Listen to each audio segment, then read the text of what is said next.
శ్రీమాత్రే నమః. భగవద్బంధునుడా నమస్సుమాంజలి. గురుదేవుల పాదపద్మాలకు శిరసాష్టాంగ నమస్కారాలు. గురవే సర్వలోకానాం విషజే భవరోగిణాం నిదయే సర్వవిద్యానాం దక్షిణామూర్తగే నమః. ఈరోజు చెప్ప విషయం ఇంకా గృహం నందు ఏదో చిక్కులు చికాకులు సమస్యలతో బాధపడుతూ ఉన్నారు.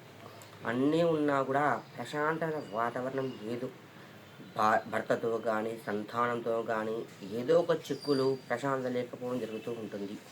ఈ ప్రశాంతత కావాలి అంటే కనుక బుధవారం రోజు ఈ రెమెడీ పాటించండి.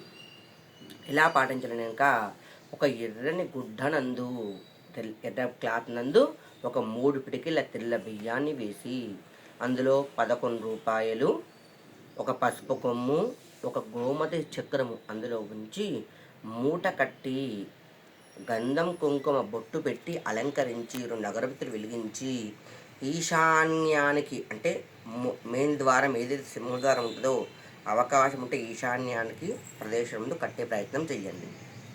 తర్వాత ప్రతి నిత్యం కూడా ఆగ్నేయానికి దీపం పెట్టాలి. ఎలా పెట్టాలి అని కనుక ఆగ్నేయ దీపము ఒక ఇత్తడి ప్లేట్ నందు కొద్దిగా నీరు పోసి అందులో పసుపు కుంకుమ అక్షంతలు వేయండి. వేసి 2 మట్టి ప్రమిదలు తీసుకొని మీరు గృహంలో ఆవు నెయ్యి వాడితే ఆవు నెయ్యి, కొబ్బరి నూనె కానీ నువ్వుల నూనె కానీ ఆముదం నూనె అయినా సరే 3 ఒత్తులు కలిపి ఒకదరి పెట్టేసి ఆ దీపాన్ని ఆగ్నేయ మూలకి మీరు వంట ప్రారంభించే ముందు దీపాన్ని పెట్టండి. ఒకవేళ కనుక ప్రాతకాలంలో స్నానం చేయకుండా ఉంటారు, చాలామంది చేస్తూ ఉంటారు. ఒకవేళ అక్కడ కాకుంటే సాయంకాలం పూట ప్రతినిత్యం ఒకసారి దింపితే సరిపోతుంది అనమాట. పెట్టిన తర్వాత మీరు వండిన పదార్థము అన్నం కానీ ఏదైనా సరే ఒక ముద్దని తీసి ఆగ్నేయ మూలకి పెట్టండి.